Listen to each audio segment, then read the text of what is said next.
Good evening. ఈరోజు క్లాస్లో మనం పోయిన వారం మాట్లాడుకున్న ఒక అంశాన్ని మరి కాస్త ముందుకు తీసుకెళ్తూ దానితో పాటుగా ఇంకా వేరే అంశాలన్నీ కూడా మనం చాలా సుదీర్ఘంగా చర్చించుకుందాం. లాస్ట్ వీక్ మనం మాట్లాడుకున్నది ఏంటి అంటే ఈ కోవిడ్-19కి సంబంధించిన వ్యాక్సిన్ తయారు చేసిన మొట్టమొదటి దేశము రష్యా తయారు చేసింది. కానీ ఆ రీసెర్చ్ ఇన్స్టిట్యూషన్ పేరు ఏమిటి అని మనం తెలుసుకోవాలి. అలాగే ఆ రీసెర్చ్ ఇన్స్టిట్యూషన్ ఎక్కడుంది, ఎప్పుడు ఏర్పాటు చేశారు, ఈ పాయింట్స్ అన్నీ కూడా మనకు చాలా ఇంపార్టెంట్.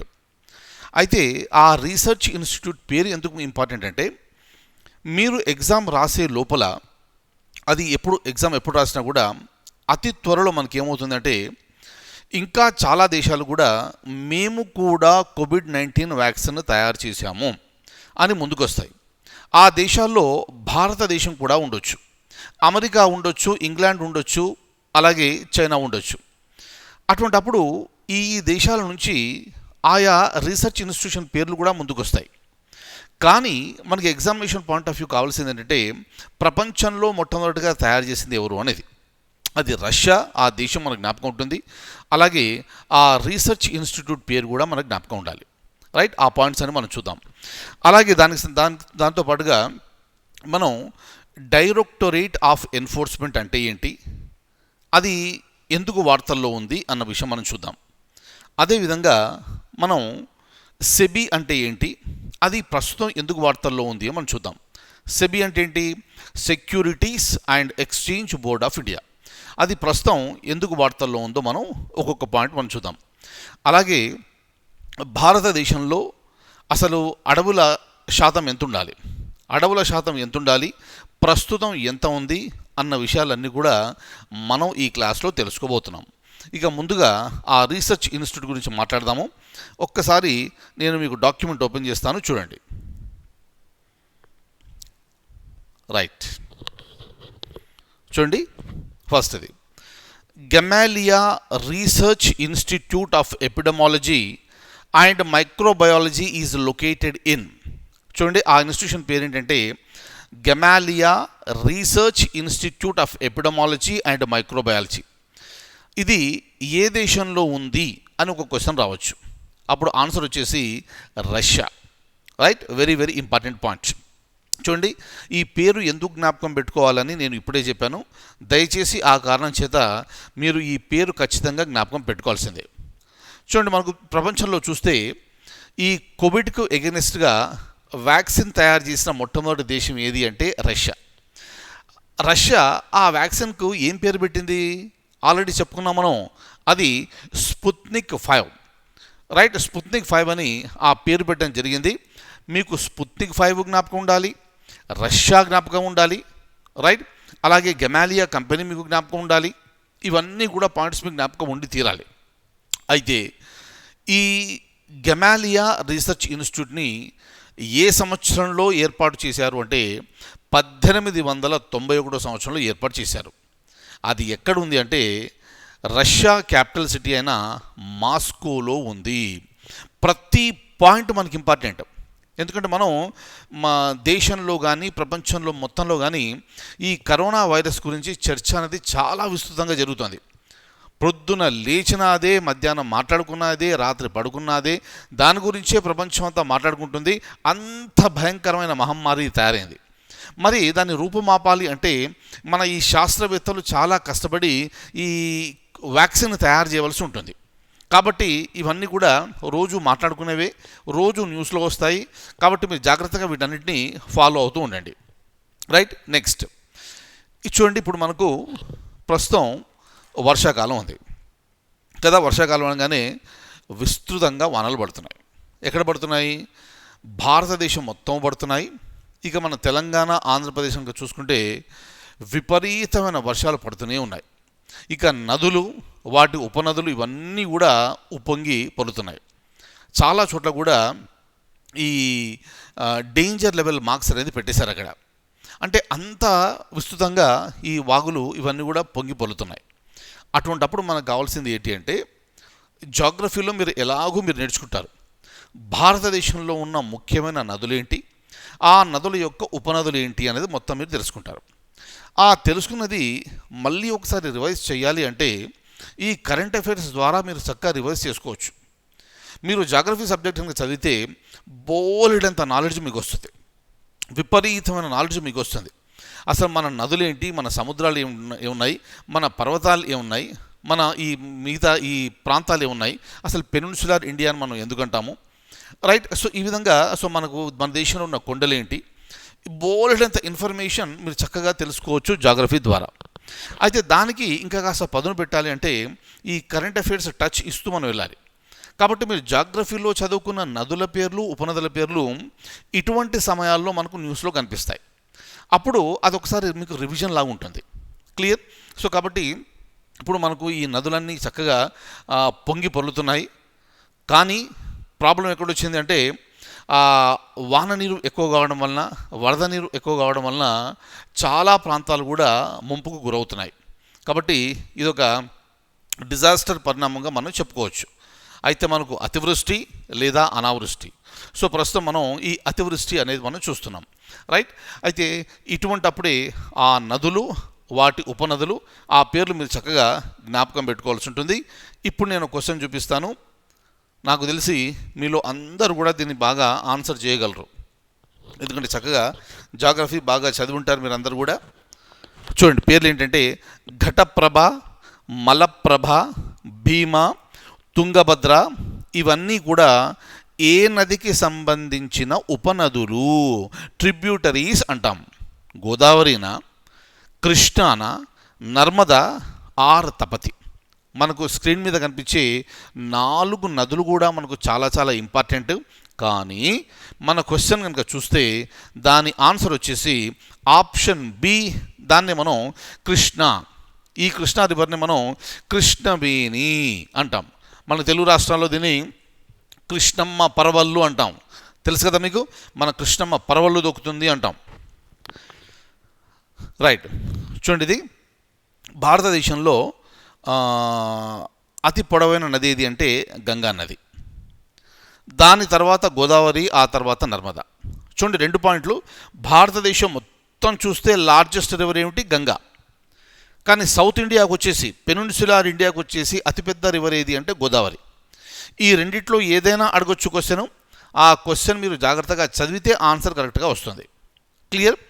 తర్వాత ఫస్ట్ మనకు గంగా, తర్వాత గోదావరి, ఆ తర్వాత నర్మదా, ఆ తర్వాత 4వ స్థానంలో మన కృష్ణమ్మ మనకు కనిపిస్తుంది. క్లియర్? అలాగే ఇంకొకటి చూడండి, మనకు కొన్ని ప్రాంతాల్లో ఈ వర్షం అనేది చాలా ఎక్కువగా పడుతుంది, రైట్. ఫర్ ఎగ్జాంపుల్ చూడండి, మనం మేఘాలయ రాష్ట్రంలో ఉన్న చిరపుంజి, ఈ మౌసిన్రామ్ కనుక తీసుకుంటే ప్రపంచంలోకెల్లా అత్యంత ఎక్కువ వర్షాపాతం నమోదయ్యే ప్రాంతాలు ఇవి. అవి మనకు మేఘాలయ రాష్ట్రంలో ఉన్నాయి, రైట్. అలాగే ఈ కృష్ణా నది బేసిన్ పక్కన మనకు కర్ణాటక రాష్ట్రంలోని షిమోగా జిల్లాలో అగుంబే అని ఒక ప్లేస్ ఉంది. ఇప్పుడు నేను ఆ వాటర్ ఫాల్స్ చూపిస్తాను మీకు. ఈ అగుంబే అనే ప్లేస్ ఉంది, అక్కడ కూడా వర్షపాతం బాగా నమోదవుతుంది. సో మన లెక్కల ప్రకారం ఏంటంటే భారతదేశంలో 2వ అత్యంత వర్షాపాతం నమోదయ్యే ప్లేస్. ఫస్ట్ ప్లేస్ ఏంటి? చిరపుంజి, మౌసిన్రామ్. ఆ 2 మారుతూ ఉంటాయి. సో కాబట్టి ఆ రెండింటిని మనం ఫస్ట్ ప్లేస్లో పెడితే దాని తర్వాత 2వ స్థానంలో వచ్చేది అగుంబే. ఎక్కడ ఉంది? షిమోగా జిల్లాలో ఉంది. షిమోగా ఎక్కడ ఉంది? కర్ణాటక రాష్ట్రంలో ఉంది. క్లియర్? అంటే ఇప్పుడు మనకు కృష్ణా నది గురించి మనం మాట్లాడుతున్నాం కాబట్టి మనకు ఈ ప్రాంతం కూడా మనకు డిస్కషన్లోకి వచ్చింది. నేను ఇప్పుడు మీకు దానికి సంబంధించిన పిక్చర్ ఒకటి చూపిస్తాను, ఒకసారి చూడండి. రైట్, అగుంబే చూడండి, ఇది అగుంబే వాటర్ ఫాల్స్. సో భారతదేశంలో ఇటువంటి ప్రదేశాలు చాలా చాలా ఉన్నాయి. అయితే మన రాష్ట్రాల్లో ఇటువంటి ప్రాంతాలు ఎక్కడెక్కడ ఉన్నాయి, వాటి ప్రత్యేకతలు ఏంటి, అలాగే మన దేవాలయాలు ఎక్కడున్నాయి, వాటి ప్రత్యేకతలు ఏంటి, మన కల్చరల్ పాయింట్స్ ఏమున్నాయి, వాటి ప్రత్యేకతలు ఏంటి, అవన్నీ కూడా ఖచ్చితంగా మనం తెలుసుకోవాలి. అంటే భారతదేశం మొత్తము తెలుసుకోవాలి, మన రాష్ట్రాల్లో ఉండే ప్రదేశాల గురించి ఇంకా ఎక్కువగా తెలుసుకోవాలి. ఎందుకు అనంటే రేపు పొద్దున మీరు గ్రూప్ 1 కానీ లేదా సివిల్ సర్వీసెస్ కానీ ఇంటర్వ్యూకి వెళ్ళినప్పుడు అక్కడ ఇటువంటి ప్రశ్నలు అడిగే అవకాశం ఉంది. అప్పుడు స్పెషల్గా ప్రిపేర్ కావాల్సిన అవసరం లేకుండా మనం ఎప్పుడు మనకు వీలైతే అప్పుడు ఆ పాయింట్స్ అన్నీ గ్యాదర్ చేసుకుంటూ మనం జాగ్రత్తగా ముందుకెళ్ళడం అనేది ఉత్తమం. రైట్. నెక్స్ట్ చూడండి, ఇది చిరాపుంజికి సంబంధించిన అది ఒక హాలిడే రిసార్ట్ వాళ్ళు పెట్టిన బోర్డు ఇది. ఈ చిరాపుంజి అనేది the wettest place on the planet Earth. భూమి మీదే అత్యంత వర్షపాతం నమోదయ్యే ప్రాంతం. క్లియర్. అందుకని దీన్ని ఏమంటారు? A land of breathtaking beauty and exotic people. అలాగే చూడండి, ఈ చిరాపుంజి ఆ లోకల్లో దాన్ని ఏమని పిలుస్తారు అంటే సోహ్రా అని పిలవడం జరుగుతుంది. Right. Next, directorate of enforcement works under. చూడండి, వర్క్స్ అండర్ అంటే అసలు ఇది ఏ మంత్రిత్వ శాఖ ఆధీనంలో పనిచేస్తుంది అని. చూడండి, మనం ఇప్పుడు డైరెక్టరేట్ ఆఫ్ ఎన్ఫోర్స్మెంట్ కనుక చూసుకుంటే ప్రస్తుతం అది బాగా న్యూస్లో ఉంది. ఎప్పుడూ న్యూస్లోనే ఉంటుంది, ప్రస్తుతం ఇంకా ఎక్కువ ఉంది. ఎందుకంటే ఈ సుశాంత్ సింగ్ రాజ్పుత్ మరణం తర్వాత చాలా ట్విస్ట్లు టర్న్లు బాగా అవుతున్నాయి. అంటే ఆ కేసు అనేక రకాలుగా మలుపులు తిరుగుతుంది. ముందేమన్నారు? ఆత్మహత్య అన్నారు. ఆ తర్వాత ఇది హత్య అన్న కోణంలోంచి ఇక్కడ చూడడం జరుగుతుంది. కాబట్టి ఈ కేసు అనేది అంటే హై ప్రొఫైల్ కేసు ఒకటి. ఈయన యువకుడు, బాగా యాక్ట్ చేస్తున్నాడు, సినిమాల్లో బాగా ఫ్యూచర్ ఉన్న వ్యక్తి, అలాగే ఎడ్యుకేషన్ పరంగా కూడా బాగా చదువుకున్న వ్యక్తి. అయితే అకస్మాత్తుగా ఈయన చనిపోవడం అనేది అందరికీ చాలా బాధ కలిగించే విషయం. కానీ మనకు కావాల్సింది ఏంటంటే ఈ నిజాలు అనేది బయటకు రావాలి. ప్రస్తుతం ఉన్న ఆర్గ్యుమెంట్ ఏమిటంటే ఇక్కడ ఆయన మర్డర్ చేయబడ్డాడు, కానీ దాన్ని ఆత్మహత్యగా మలచాలని చూస్తున్నారు అని. అది ఏదైనప్పటికీ వాస్తవాలు అనేది ప్రజల ముందుకు రావాలి. అయితే దీంట్లో ఈ డబ్బు, ఈ రకరకాల కోణాలన్నీ వస్తున్నాయి. వాటి గురించి అది న్యూస్లో వస్తుంటాయి, దాన్ని జస్ట్ చూస్తున్నాడు ఊరికే అకాడమిక్ ఇంట్రెస్ట్ పర్పస్లో. అలాగే ఈ ఎన్ఫోర్స్మెంట్ డైరెక్టరేట్ వచ్చినప్పటికీ ప్రస్తుతం ఎందుకు న్యూస్లో ఉందంటే సుశాంత్ సింగ్ రాజ్పుత్ చనిపోయిన తర్వాత ఆయనకు సంబంధించిన ఆర్థిక లావాదేవీలకు సంబంధించి ఈ బాలీవుడ్లో ఉండే కొంతమంది తారల్ని ప్రశ్నించడం జరుగుతుంది. దానికి సంబంధించి ఈ డైరెక్టరేట్ ఆఫ్ ఎన్ఫోర్స్మెంట్ అనేది మనకు వార్తల్లో ఉంది. ఒక పాయింట్ మనకు జ్ఞాపకం పెట్టుకోవాలి, ఇది మల్టీ డిసిప్లినరీ ఇన్స్టిట్యూట్ అంటారు. దీంట్లో ఏమవుతుందంటే అసలు ఇది ఎక్కడ పనిచేస్తుంది అనేది ఇంపార్టెంట్. ఈ డైరెక్టరేట్ ఆఫ్ ఎన్ఫోర్స్మెంట్ అనేది ఆర్థిక మంత్రిత్వ శాఖ ఆధ్వర్యంలో పనిచేస్తుంది. ఆర్థిక మంత్రిత్వ శాఖలో ఏ ఆర్థిక మంత్రిత్వ శాఖ? కేంద్ర సెంట్రల్ ఫైనాన్స్ మినిస్ట్రీలో కొన్ని డిపార్ట్మెంట్లు ఉంటాయి. దాంట్లో ఒక డిపార్ట్మెంట్ ఆఫ్ రెవెన్యూ. ఆ డిపార్ట్మెంట్ ఆఫ్ రెవెన్యూ ఆధీనంలో పనిచేసేదే ఇది డైరెక్టరేట్ ఆఫ్ ఎన్ఫోర్స్మెంట్, ఈడీ అంటారు దీన్ని సింపుల్గా, ఈడీ, డైరెక్టరేట్ ఆఫ్ ఎన్ఫోర్స్మెంట్. అయితే మనకు కావాల్సింది ఏంటంటే ఈ ఎన్ఫోర్స్మెంట్ డైరెక్టరేట్లో అక్కడ మనకు ఈ ఇండియన్ రెవెన్యూ సర్వీస్ అధికారులు కనిపిస్తారు, ఐఆర్ఎస్ వాళ్ళు కనిపిస్తారు, అలాగే ఇండియన్ పోలీస్ సర్వీస్ వాళ్ళు పనిచేస్తారు, ఇండియన్ అడ్మినిస్ట్రేటివ్ సర్వీస్ వాళ్ళు కూడా పనిచేస్తారు. అందుకే దీన్ని మల్టీ డిసిప్లినరీ బాడీ అంటాం.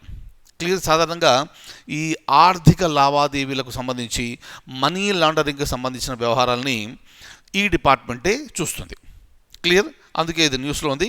ఒక్కసారి దీనికి సంబంధించిన పాయింట్స్ చూపిస్తాను, అక్కడి నుంచి మళ్ళీ మనం ముందుకెళ్దాం. ఇక్కడ క్వశ్చన్ ఏంటి? Directorate of enforcement works under.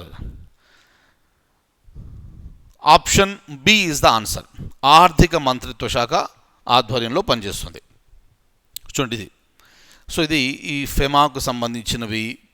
అలాగే ఫెమా అంటే ఫారిన్ ఎక్స్చేంజ్ మేనేజ్మెంట్ యాక్ట్, అలాగే prevention of money laundering act, వాటికి సంబంధించినవన్నీ కూడా అంటే ఆ పరిధిలోకి వచ్చినవన్నిటిని కూడా ఇది చూసే అధికారం డైరెక్టరేట్ ఆఫ్ ఎన్ఫోర్స్మెంట్కి ఉంది.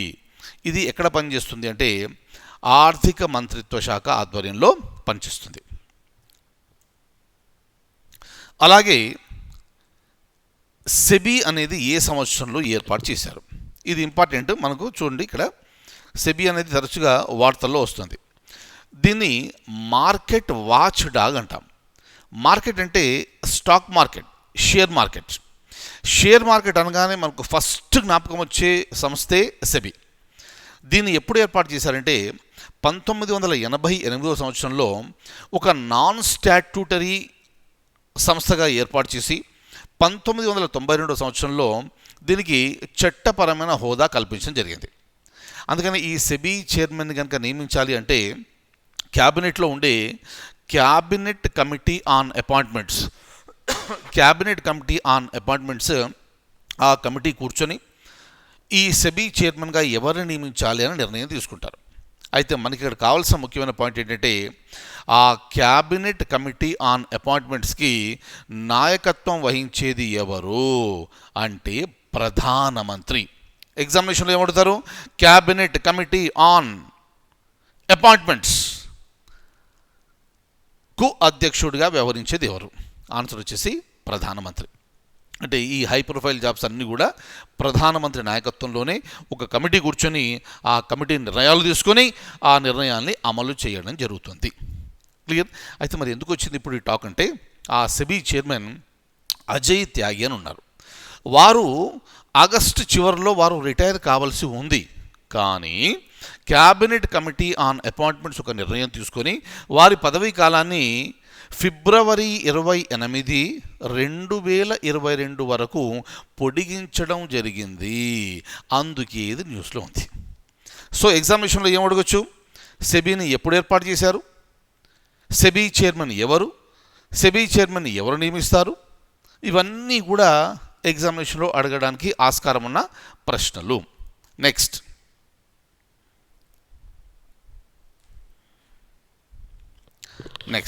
ఓకే. సో ఇక్కడ ఆన్సర్ వచ్చేసి 1988. ఆ తర్వాత 1992లో ఇది ఒక స్టాట్యూటరీ బాడీగా తయారైంది. అలాగే సెబీ ఎక్కడ ఉన్నది? ముంబైలో ఉన్నది. Very very very important. ఈ పాయింట్స్ అన్నీ మీరు జ్ఞాపకం పెట్టుకోవాలి. అలాగే ఇది కూడా చెప్పుకున్న పాయింటే, appointments committee of the cabinet వాళ్ళు నిర్ణయం తీసుకొని అజయ్ త్యాగిని ఆయనే పదవీ కాలాన్ని ఫిబ్రవరి 28, 2022 వరకు పొడిగించడం జరిగింది. అంటే మనకు ఈ మధ్యకాలంలో ఎప్పుడు ఈ క్వశ్చన్ వచ్చినా కూడా సెబీ చైర్మన్ ఎవరన్నా కూడా వెంటనే ఆయన పేరు మీకు జ్ఞాపకం రావాల్సిందే. చూడండి, హీఈస్ ద జెంటిల్మెన్ అజయ్ త్యాగి. అలాగే చూడండి, India state of forest report ప్రకారంగా భారతదేశంలో ఈ అటవీ ప్రాంతము ఎంత? నేను మీకు చెప్పాను, మనకు ఆల్రెడీ నేను చెప్పిన ప్రకారంగా మనకు 33% ఉండాలి. ప్రతి దేశంలో కూడా 33% కనీసంగా అటవీ ప్రాంతం ఉండాలి. కానీ మనకు ఏబిసిడిలో ఎక్కడా మనకు లేదది. కానీ ఎగ్జామినేషన్ పాయింట్ ఆఫ్ వ్యూ మనకు కావాల్సింది ఏంటంటే ఈ ఐఎస్ఎఫ్ఆర్ ప్రకారంగా మన ఈ అటవీ ప్రాంతం ఎంత శాతం అనేది మనకు కావాలి. రైట్? ఆన్సర్ వచ్చేసి ఆప్షన్ సి 24.49. రైట్? అలాగే చూడండి, ఆ ఏరియా ప్రకారంగా చూసుకుంటే మధ్యప్రదేశ్లో, అరుణాచల్ ప్రదేశ్లో, ఛత్తీస్గఢ్లో ఎక్కువగా మనకి అటవీ ప్రాంతం అనేది మనకు కనిపిస్తుంటుంది. రైట్?